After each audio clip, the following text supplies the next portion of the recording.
berhadapan dengan Society 5.0 atau berhubungan dengan situasi era di mana berhubungan dengan teknologi. Kayaknya hampir satu pun di antara kita nggak ada yang kemudian tidak megang handphone ya, betul ya. Baik orang tuanya maupun anak-anaknya. Bahkan anak-anaknya dari usia 5 tahun aja udah pegang handphone ya. Anak saya usia 2-3 tahun itu sudah bisa buka password iPad saya. Nonton YouTube, ya, nonton IG, gitu, TikTok, sebagainya. Oke. Kita berhadapan dengan teknologi hari ini. Pertanyaannya adalah, teknologi apakah kemudian harus di stop atau tetap dibiarkan tapi di manage dengan baik? Di manage. Karena anak kita kalau dia tidak diberikan, dia akan menagih, dia akan cari dengan orang lain. Yang kita tidak tahu apakah orang lain itu mengajarkan kebaikan atau enggak. Makanya sebagai orang tua, kita perlu di manage anak itu dengan teknologi dengan sebaik-baiknya. Nah, bicara teknologi, biarkanlah itu ada partnya sendiri. Tapi yang terpenting adalah bahwa teknologi tetaplah teknologi, tetaplah menjadi teknologi. Yang terpenting adalah kitanya sebagai manusia. Betul ya? Kalau manusianya dididik dengan baik, maka teknologi itu akan menjadi baik. Oh iya di situ. Kalau manusianya dididik tidak baik, maka teknologi itu menjadi tidak. Jadi kembali kepada manusia itu sendiri. Maka merujuk pada fase pendidikan di dunia, ya, merujuk pada revolusi industri, kita sudah melewati fase 1.0, bertumpu pada penemuan mesin yang menitik beratkan pada mekanisme produksi. Dulu ya, di zaman industri, ya, di awal-awal revolusi industri. Masuk ke fase 2.0, etapa produksi massa yang terintegrasi dengan quality control dan standarisasi. Udah mulai dididik untuk persiapan untuk menjadi manajer industri dalam sebuah perusahaan. Kemudian fase 3.0 keseragaman secara massal yang bertumbuh pada integrasi komputerisasi. Ini sudah mulai masuk di dunia komputerisasi. Dan terakhir kemarin kita menghadapi atau bertemu dengan fase 4.0 menghadirkan digitalisasi dan otomatisasi perpaduan internet dengan manufaktur. Bahkan hari ini ada yang disebut dengan AI, atau nggak AI? Artificial Intelligence. Jadi artificial intelligence itu adalah satu sistem ya support di mana dia bekerja dengan sendirinya tanpa bantuan manusia. Jadi kan ada tuh robot-robot yang bisa diajak ngobrol ya. Kemudian ada mesin-mesin, bahkan kalau di Telegram itu namanya bot itu, jadi kalau kita bertanya nanti dia akan dijawab dengan sendirinya.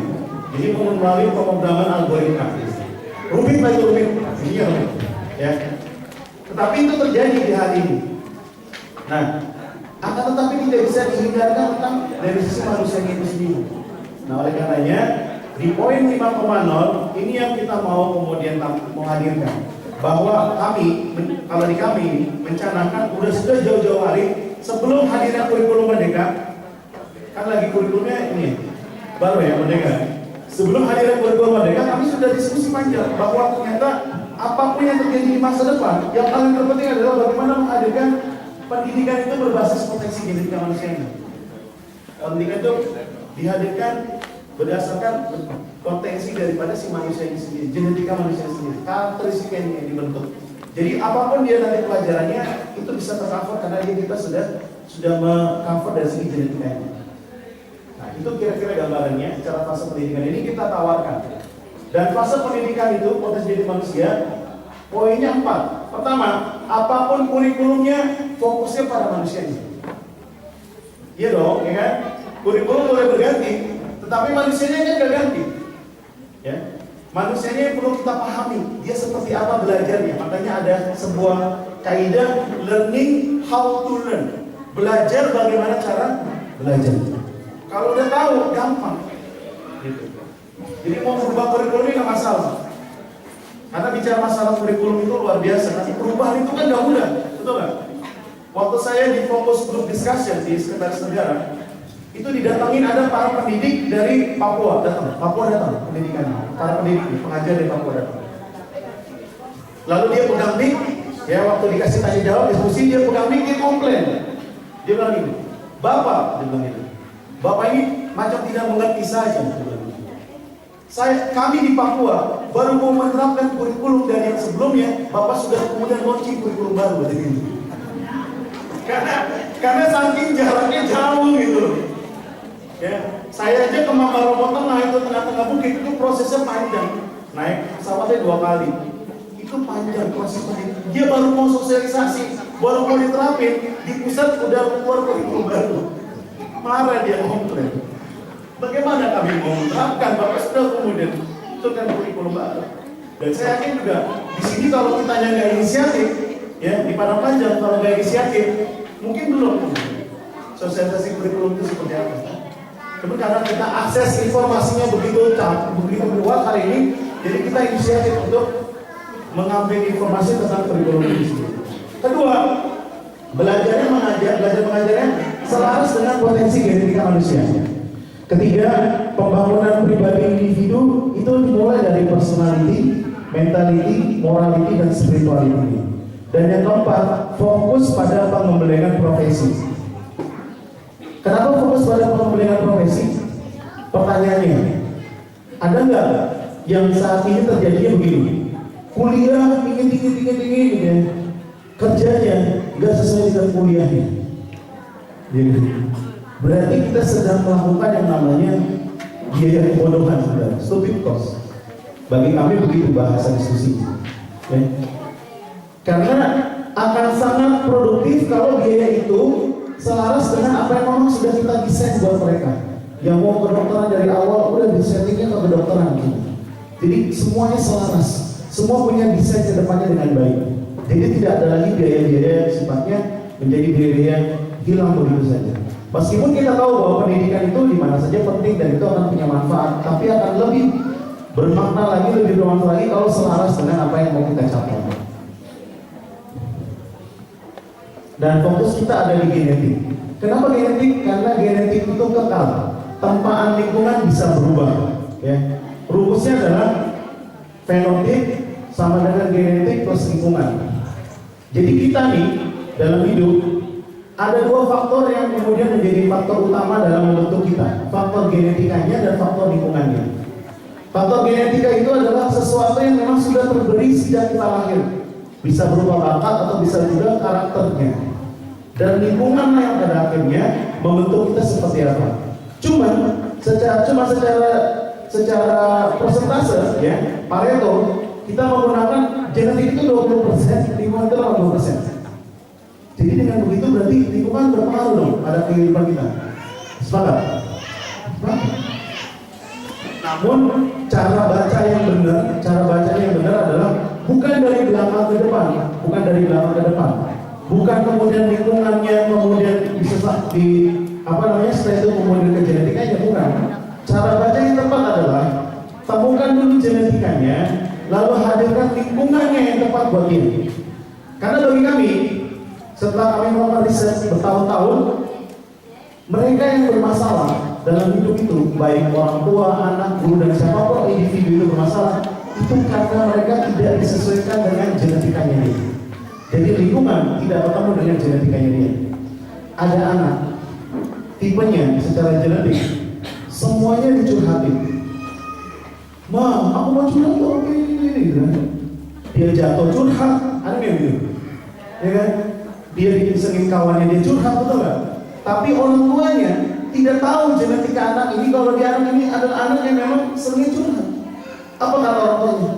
Ngapain sih kamu curhat? Mama capek, nak.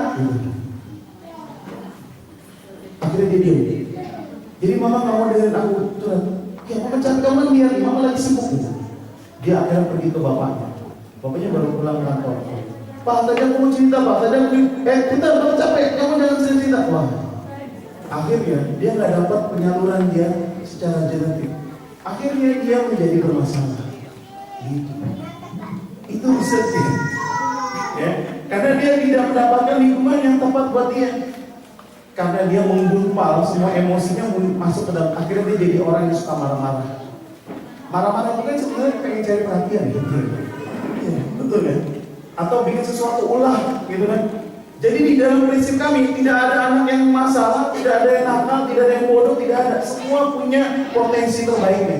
Hanya mereka belum menemukan cara yang tepat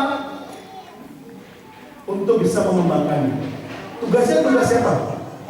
Tugasnya adalah tugas kita semua, orang tua, guru di sekolah, siapapun yang berada di lingkungan.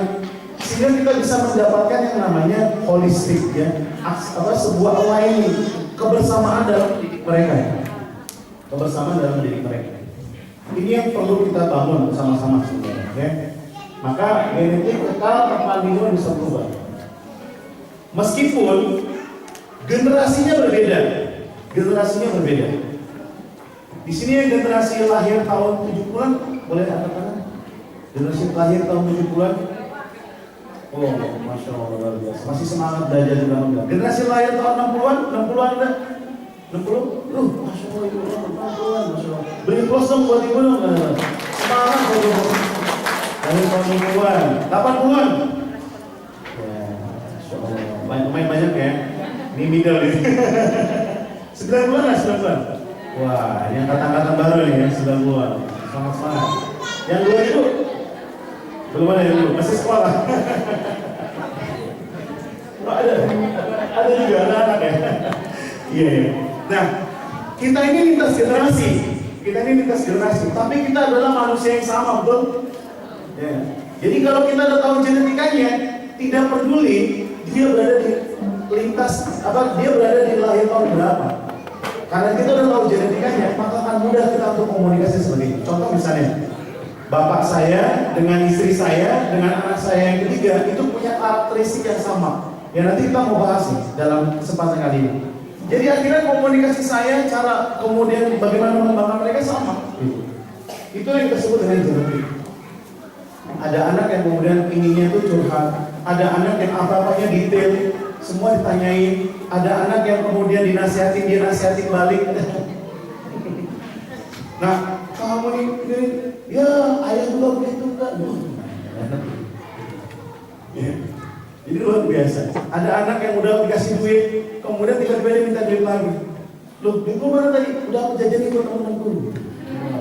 Oh ya, dia baik banget ya, baik hati ya. Ya. Jadi setiap kita jenius. Tapi kalau kita menjudge ikan itu bisa manjat pohon, kira-kira gimana? Maka it will live its whole life believing that. Jadi semua hidupnya dia akan mengatakan bahwa dia bodoh. Jadi sebenarnya anak ini bukan dia nggak bisa, bukan bodoh, dia nggak paham aja. Kenapa? Karena kita ngajarnya nggak sesuai dengan apa yang menjadi potensi dia. Ada nggak begini? Ini cerita-cerita nih, cerita-cerita kita biasa dalam berteman. Ih, dia hebat ya sekarang yang sudah jadi direktur. Padahal saya tahu dulu sekolahnya dia, wah matematikanya aja nol gitu. Ada nggak gitu? Ada. Iya.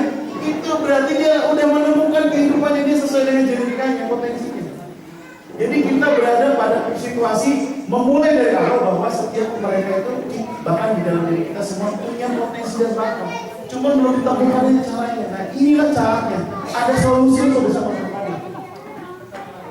Kok dia sekarang begini begitu ya? Padahal dulu dia pinter di sekolah. Ini bukan bicara nasib dan nasib-nasiban ya, bukan. Ini bicara tentang bagaimana suatu perjuangan dalam mencapai sesuatu, dan itu memang ada kodarullah, ada takdirnya. Tetapi kalau takdir itu kan bicaranya adalah tentang bagaimana kita mengupayakan, betul nggak? Nah, anak-anak itu juga begitu, ya. Bukan mereka nggak bisa, bukan mereka bodoh, mereka belum temukan cara yang tepat buat mendidik mereka. Karena mereka punya kesempatan yang sama dengan yang lain-lainnya, bahwa menjadi yang terbaik. Bahkan untuk anak berkebutuhan khusus sekalipun, mereka punya potensi terbaiknya. Jadi bayangkan, ya, teman-teman sekalian, saudara sekalian, bapak ibu sekalian, kalau seandainya seluruh hewan ini dikumpulin lalu diadakan ujian yang sama, ya, ujian pertamanya adalah manjat pohon. Siapa kira-kira yang girang di sini? Jangan pada bingung, kata gajah manjat pohon. Apalagi yang ikan yang mati dia keluar dari air ini. Jadi kalau memang dia sudah tahu apa yang menjadi jenisnya, genetikanya, maka hadirkan lingkungan yang tepat betul. Karena setiap anak adalah unik dan berbeda. Tidak ada anak yang kemudian salah dilahirkan, nggak ada. Kayaknya kamu salah nak dilahirkan, nggak ada. Nggak ada begitu, nggak ada. Semua yang sudah lahir itu punya potensi masing-masing. Nggak ada yang salah. Tapi juga menjadi catatan buat kita sebagai orang tua kan. Dulu saja, waktu kita belum punya anak, doanya kenceng banget. Ya Allah, aku pengen punya anak, ya Allah, tolong hadirkan. Sudah anaknya lahir, anaknya disia-siakan. Didiemin, gak diapain, gak dididik, dibiarin aja. Gak bisa begitu. Ini amanah dari Allah. Anak itu amanah dari Allah Subhanahu wa taala. Pilihannya cuma dua. Kitanya duluan yang meninggal tutup usia, berarti selesai tugasnya, amanahnya, atau anaknya yang tutup usia. Itu aja. Ini dua, semua amanah yang dari Allah. Ya. Maka pastikan kita sudah memahami betul anak kita, mereka unik dan bernilai. Syukur-syukur kita bisa kemudian menjadikan mereka anak-anak yang soleh dan solehah, sebagaimana tema kita juga wujudkan keluarga Qurani.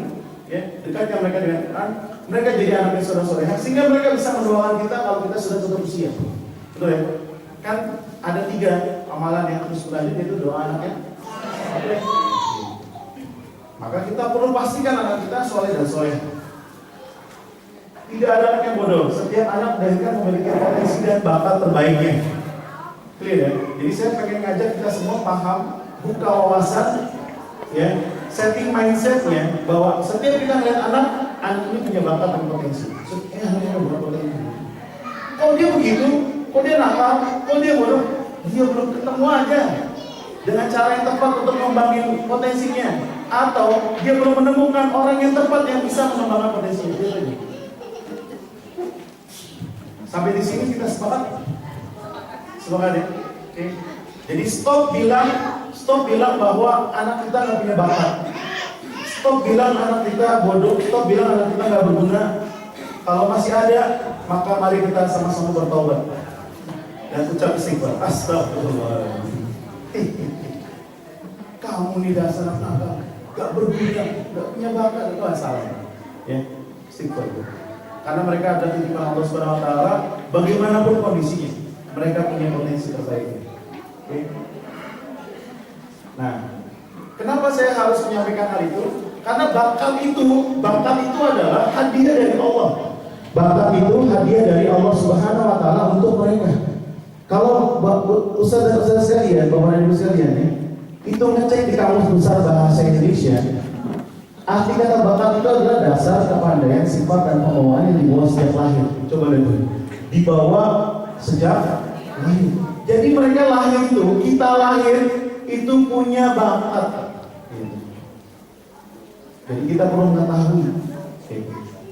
Kemudian menurut Cambridge Dictionary, a natural ability to be good at something, especially without being taught. Artinya kemampuan alamiah untuk bagus dalam suatu hal, terutama bila kemampuan tersebut didapat tanpa perlu dipelajari. Jadi sudah genuine, sudah asli, gitu. Mereka punya bakat. Gak ada yang punya bakat. Semua punya bakat, tapi bakatnya masing-masing. Ada bakat yang sering ngomong, ada yang bakatnya hitung-hitungan, ada bakatnya kemudian dia suka bantu orang, macam-macam bakatnya. Kita perlu temukan bakat terbaik, termasuk nanti bicara pada saat bagaimana mereka belajar. Bakat belajarnya masing-masing. Ada yang dibaca, hafal, rekaman memorinya kuat. Ada yang perlu dianalisa, diketahui, tanya, jawab. Ada yang cukup dengan hanya mendengar saja, dia sudah paham. Gitu. Ada yang begitu, ada yang macam-macam. Genetika, itu fitrahnya mereka. Gitu. Kemudian menurut Gallup, organisasi lebih dari 20 tahun disebutkan bakat adalah pola pikiran, perasaan, atau perilaku alamiah yang berulang dan bermanfaat. Jadi kata kuncinya kepandaian, sifat, pembawaan dibawa sejak lahir, alamiah, tanpa perlu belajar. Itu bakat. Jadi stop bilang bahwa kita nggak punya bakat, atau kita juga stop kalau bilang orang lain nggak punya bakat. Oke. Yang bilang siapa? Yang bilang adalah risetnya, hasil risetnya. Ya, mereka yang sudah meneliti hal ini. Dan Allah Subhanahu wa taala berfirman dalam Al-Qur'an surah Al-Isra ayat 84. Allah katakan, "Qul kullu ya'malu 'ala syakilatihi." Kalau hukum amal biman huwa ahda sabila. Katakanlah tiap-tiap kita berbuat menurut keadaannya masing-masing, sesuai dengan fitrahnya, potensinya, bakatnya. Allah yang bilang, bukan saya. Allah yang bilang. Karena Allah hendak menjadikan kita khalifah di muka bumi ini. Masa jadi pemimpin dibiarin gitu aja? Enggak dibiarin sama Allah. Saat kita jadi pemimpin di muka bumi ini, kita dilahirkan di muka bumi ini, dikasih potensinya supaya bisa mengelola bumi ini dengan sebaik-baiknya. Syakilah. Dan di ayat lain Allah Subhanahu katakan dalam surah Al-An'am ayat 135, surat Hud ayat 93 dan 121 dan Az-Zumar ayat 39, Allah katakan malu ada makanan ujung kemampuan terbaiknya seseorang, berbuatkah kalian dengan kebenaran terbaiknya. Ya. Tafsir makanan menurut Profesor Dr. Muhammad Hasan Hamsi adalah ujung kemampuan tersebut. Jadi setiap kita punya kemampuan terbaiknya. Tapi Pak, kok saya gini-gini aja? Berarti kita belum memaksimalkan kemampuan terbaik kita. Kemampuan terbaik anak didik kita. Kemampuan terbaik anak-anak kita. Kemampuan terbaik pasangan kita. Kita belum maksimalkan karena kita nggak tahu. Karena kita pakainya adalah coba-coba. Masa untuk anak coba-coba. Boleh. Masa untuk anak coba-coba. Untuk pasangan juga begitu. Kita juga akhirnya trial and error. Kita nggak paham pasangan kita gimana. Ya. Buat guru di sekolah, anak-anak kita nggak paham mereka bagaimana karakternya masing-masing. Yang kita anggap bahwa mereka itu sama semua. Sekarang saya mau tanya di sini, yang kakak beradik, ya bersaudara lebih dari 10 berapa orang di sini? Ada yang kakak beradik lebih dari 10? Ibu berapa? 12? Hah? 11? Insya Allah, 12. Ya. 16, Masya Allah. Ya, ada yang lebih dari 16? Ada yang lebih dari 16? Gak ada, 16 ini.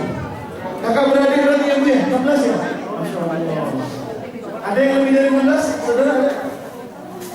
Saya kasih ibu hadiah. Ada lebih dari 12? Saya kasih hadiah 50.000 nih, Bu. Lumayan ya. Buat jajan ya. 16 lah. Luar biasa. Anak soleha. Iya. Buat ibu berdua, saya kasih. Ambil lagi. Biar sehat loh.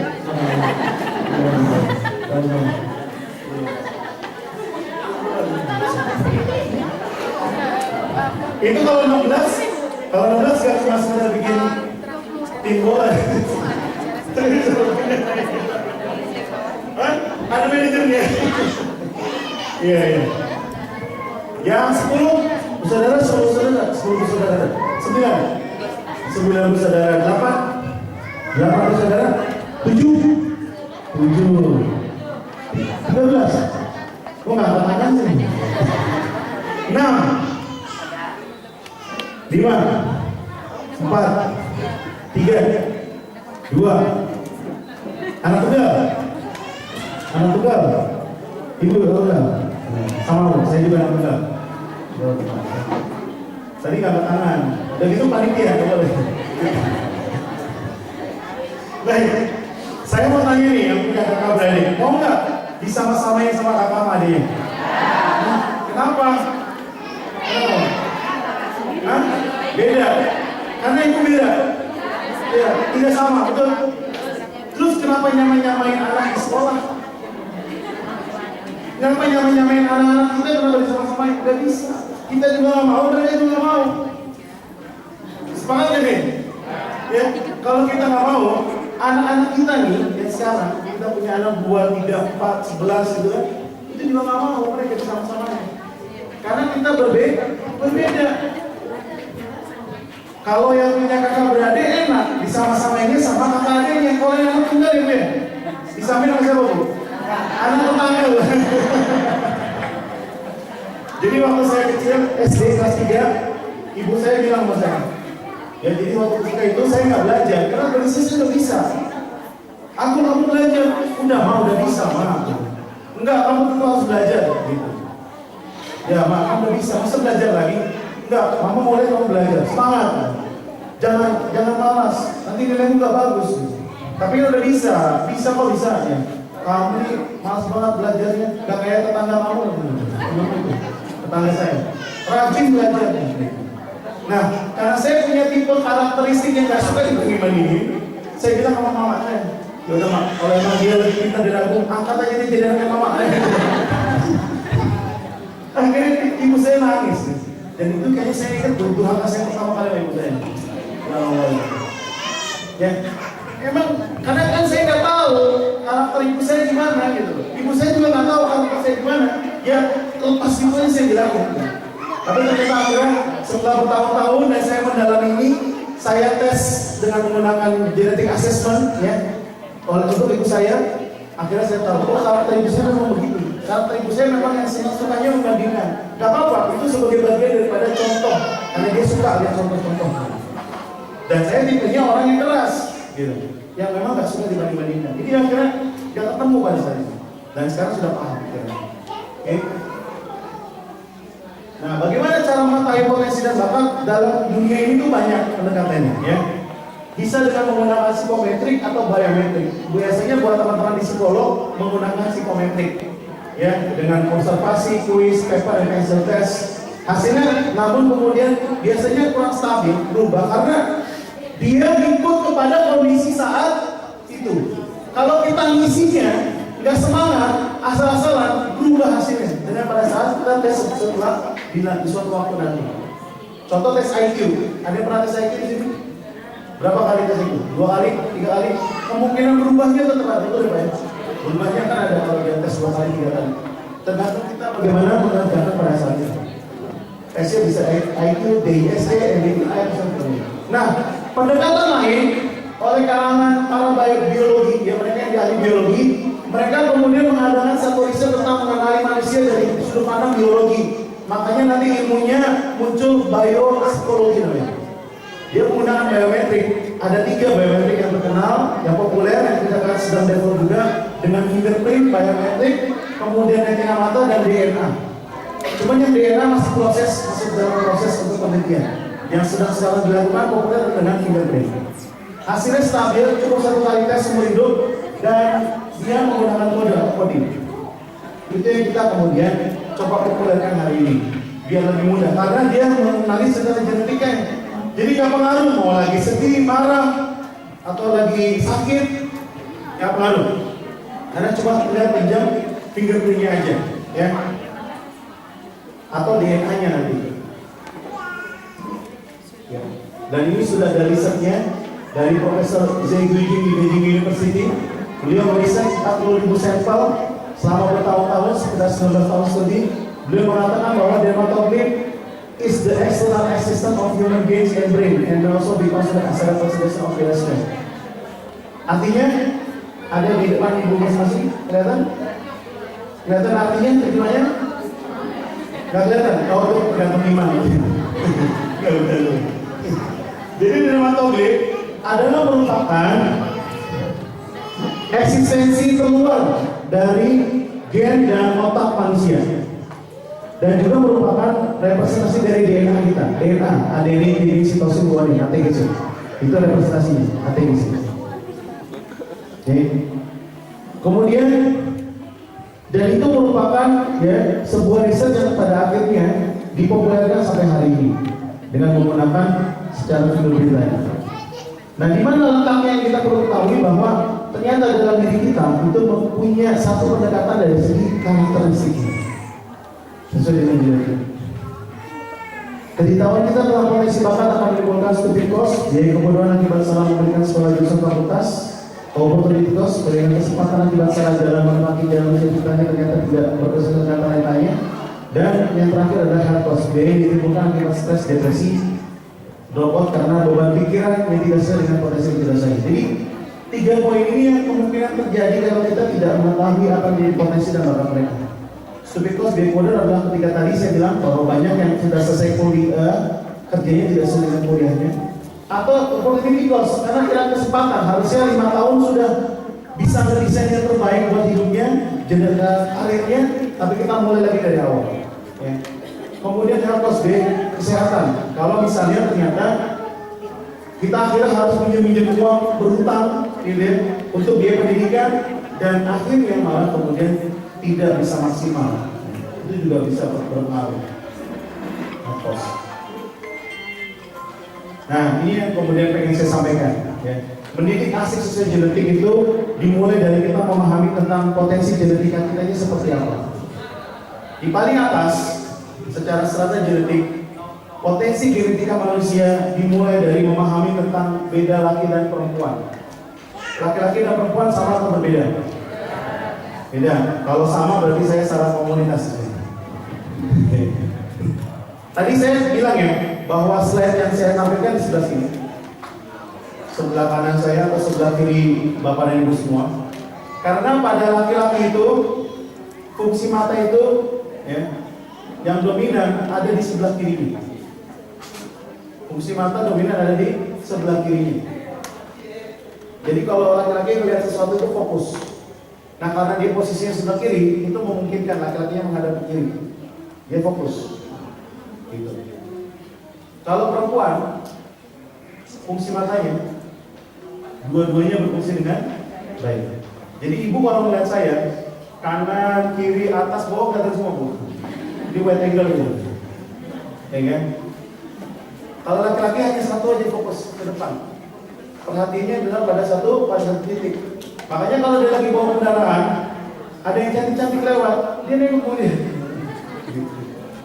Tadi tinggal dijawab, ngapain gitu. Enggak apa-apa. Enggak, itu tadi tukang somai lewat kan.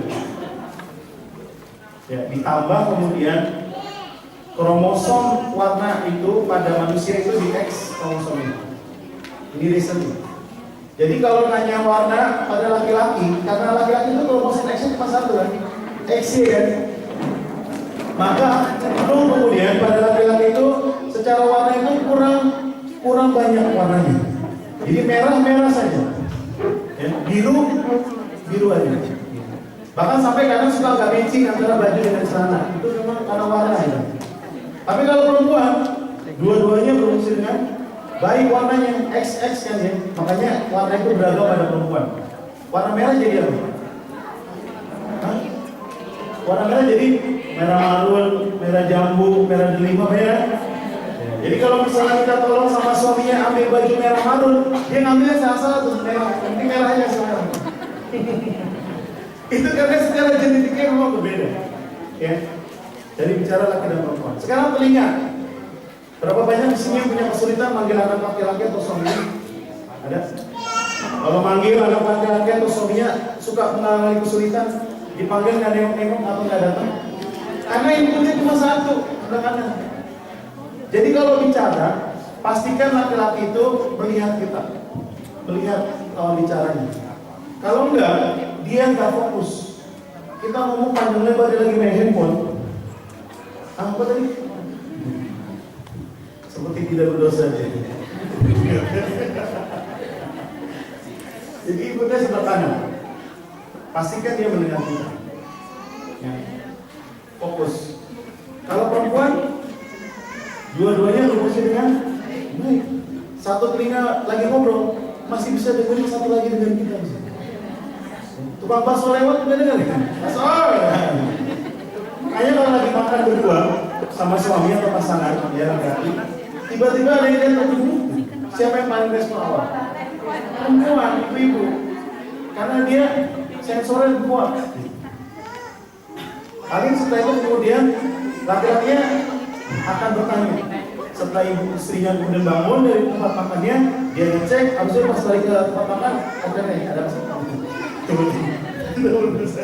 Nah, ini adalah tipologi tubuh dan fungsi-fungsinya untuk menggambarkan kita bahwa memang beda laki dan perempuan ini punya hardware dan software tersendiri masing-masing. Pastikan dia mendengar pada saat kita mengajarkan kalau di sekolah, laki-laki terutama. Kalau perempuan duduk di belakang, tidak ada masalah dia. Kalau mendengar ngobrol pasti ada sesuatunya dengan kita. Jadi kalau misalnya para laki-laki ini lagi ngajak jalan istrinya untuk ketemu siapa, silaturahim kan ke keluarga mana gitu yang punya pasangan, kan biasa gini ya, yang suaminya ngobrol sama suaminya, yang istrinya ngobrol sama istrinya, betul kan? Nah, itu bapak-bapak kalau ngomongin istrinya, berdua kan ngobrol berdua sama istrinya, itu istrinya dengar. Istrinya dengar dia. Ya. Jadi itu beda laki dan perempuan. Itu bagian pertamanya.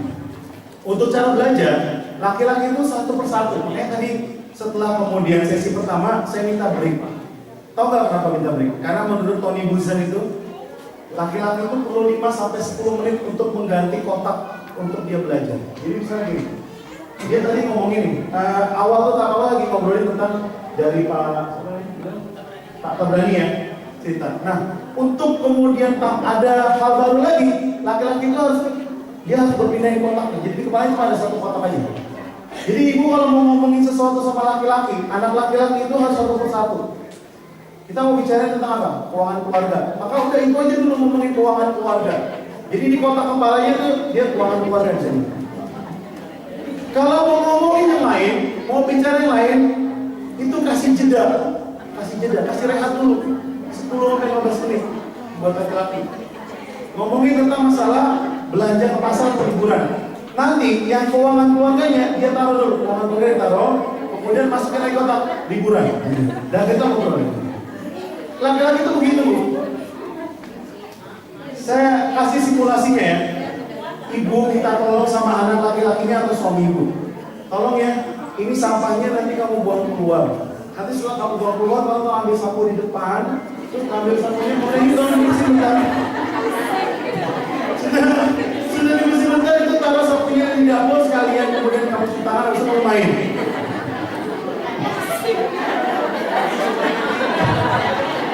Yang ada dia buang sampah ke depan langsung. Jadi satu-satu, ya biar satu. Jadi biar dia tuntasin dulu, buang sampah ke depan. Habis itu laporan sama ibunya. Bu, aku sudah buang sampah depan, oke. Tolong ambil sapu depan rumah, tolong sapu ibu. Udah, oke. Taruh sapunya di dapur. Kalau udah nanti cuci tangan. Dah, habis itu dia main. Begitu, satu-satu. Emangnya ibu nggak biasa terjadi begitu? Tiba-tiba suaminya pulang kerja, ibu bilang, Pak, ini gimana Pak? Itu suami ibu ya. Yang masuk itu udah itu. Iya. Ditambah cara bicara ibu kenapa? Saya sedang membela kaum bapak-bapak di sini. Jadi perhatikan dulu. Ditambah ibu, ya, ini bukan riset saya, ini riset yang sudah ada, ya, bahwa laki-laki itu born to be a hero, dilahirkan menjadi pahlawan, karena dia harus menjadi pahlawan di keluarganya, betul. Dia mencari nafkah, bawa uang yang banyak, ya kan, utusan untuk ibu dan sebagainya. Karena uangnya ibu, kalau ibu kerja, uang istri apa? Uang istri, uang siapa? Uang istri itu uangnya istri. Jadi gak ada kewajiban ngasih ke suami atau ngasih keluarga, ada kewajiban. Kalau ibu ngasih juga, itu namanya hadiah atau sedekah. Sedekah, langsung diperjelas sedekah Pak. Iya. Jadi kalau ibu ngasih terus ke suami, berarti ini sedekah sama suami. Atau ke keluarga, sedekah keluarga. Nanti tinggal ditanya ya, kamu mau sampai kapan aku sedekahin gitu.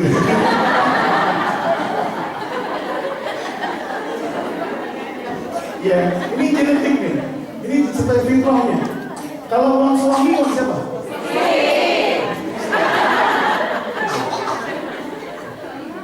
Uang suami itu uang istri, uang keluarga. Nah, oleh karenanya, karena dia dilahirkan jadi pahlawan, ibu juga kalau bicara sama dia, bicaranya sama pahlawan dong. Kalau mau ganti lampu berapa lama biasanya nyuruh suami ganti lampu? Seminggu? Ya, semenit diganti. Bagus. Kamu paham dulu yang saya sampaikan ya? Ya kamu paham sebelum waktunya aja. Iya. Jadi saya pernah survei ya, ibu kalau minta tolong suaminya ganti lampu berapa lama? Wah, seminggu Pak, 2 minggu, sebulan. Sebulan. Tahu nggak kenapa nggak langsung dikerjakan? Karena bisa jadi bahasa kita itu tidak membuat dia menjadi pahlawan pada saat mengganti lampu itu. Kan biasanya gini, tolong ganti dulu Bang, lampu gitu. Ya kan, kita nggak ngomong sama pahlawan, tapi bantu. Gitu. Jadi kalau mau supaya diganti lampunya segera cepat, bikin dia jadi pahlawan dalam keluarga itu. Bang, nggak ada yang ganti lampu ini Bang, kecuali abang seorang. Jadi biasa-biasa kalau mau sama suami begitu, itu nggak ada penolakan di suaminya. Apa lakukan? Bang, ayo Bang, beras sudah habis Bang. Nggak ada lagi yang bisa beli beras itu lah seorang. Umur dia nyari beras.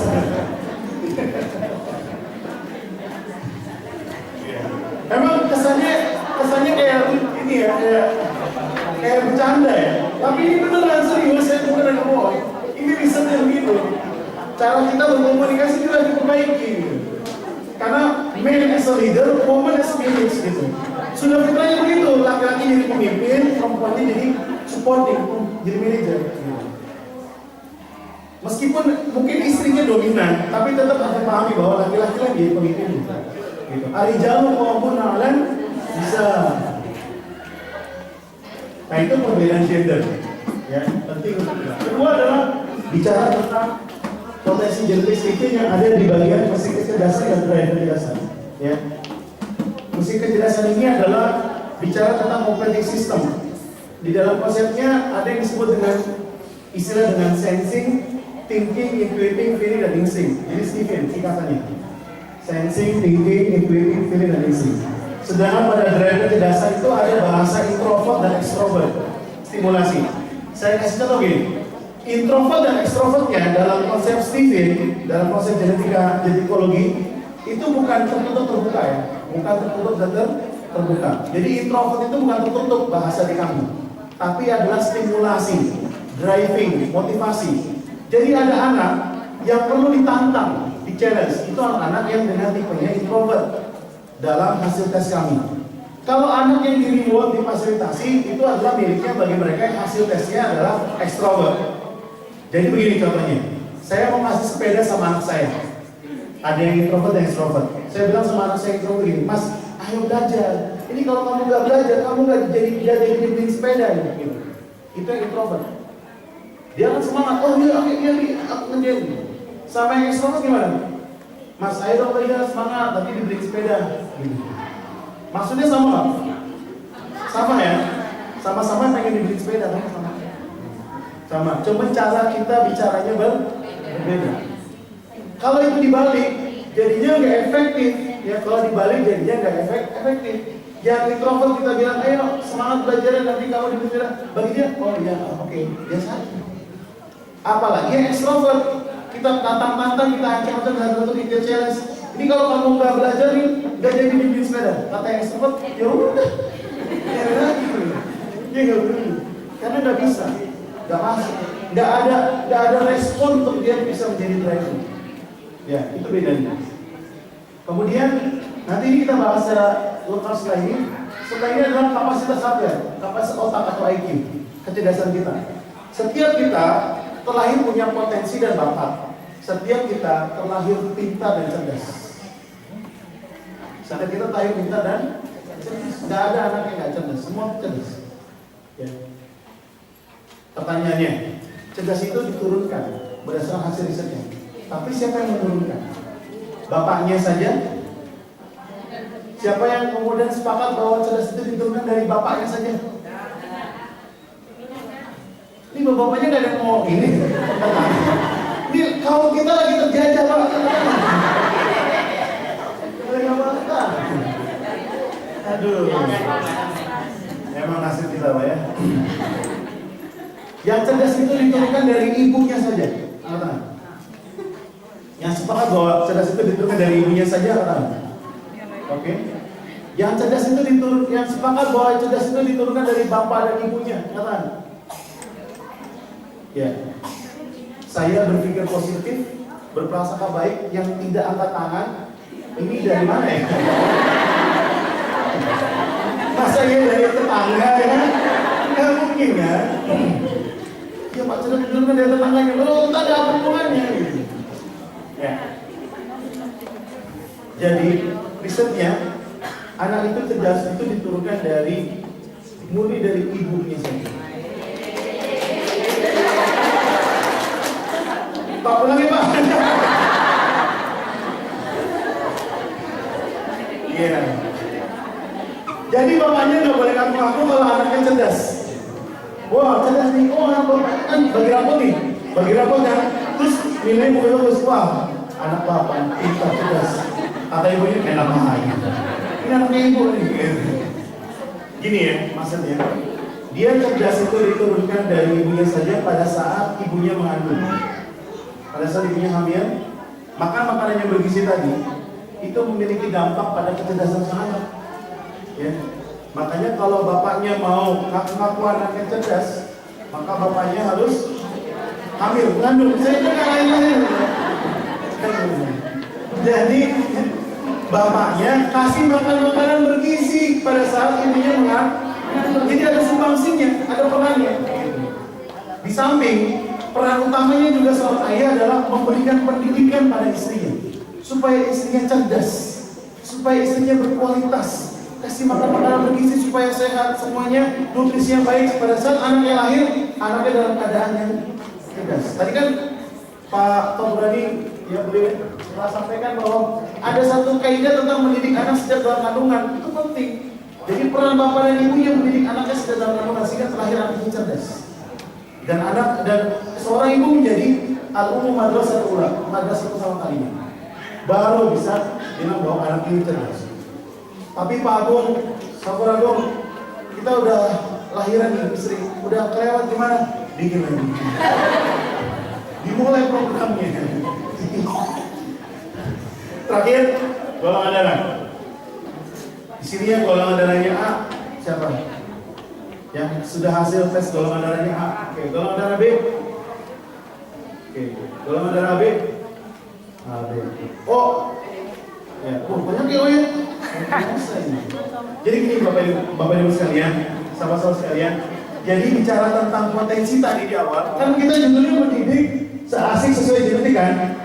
Kira-kira kalau kita udah kenal anak kita, pasangan kita, murid-murid kita sesuai dengan genetikanya, enak gak kira-kira?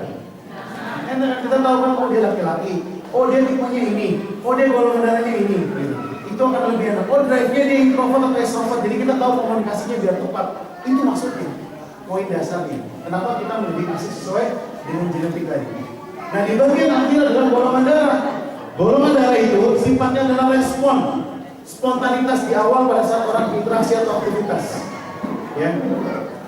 Yang golongan darah A tadi mana?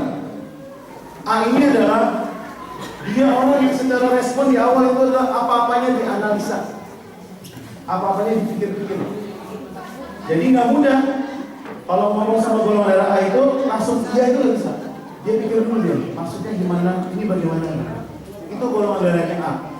Jadi waktu saya tadi datang ke sini, duduk di depan, yang golongan darah A langsung mikir, itu siapa ya? Ngapain dia kemari gitu? Betul ya Pak? Betul kan? Betul. Dari mana dia? Kok sama ngomongnya sama saya? Gitu.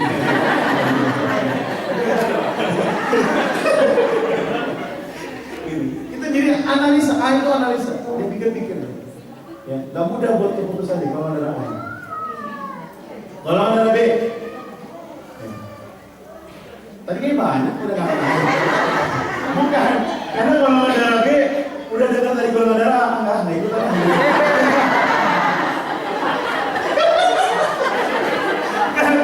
Karena golongan darah B itu dia adalah golongan darah orang-orang yang bebas, berimajinasi, berkhayal. Kalau ada yang duduknya sebelah dengan golongan darah B, harus sering-sering ditepuk. Lagi di sini kan? Atau jangan-jangan dia tumbuhnya di sini tapi kepalanya kemana-mana dia. Aduh, nanti dapat makan siang saya dari dia. Iya, kreatif, betul ya? Berkreasi, betul. Pengennya bebas, gak terikat ya pengennya gitu. Makanya beda sendiri ya, B, beda sendiri. Karena ngelihatnya tadi Ali, yang waktu yang golongan darah A itu diobrolin, yang golongan darah B agak ragu-ragu, gitu. Tapi ketahuan ya. Oke, golongan darah B. Mana golongan darah B?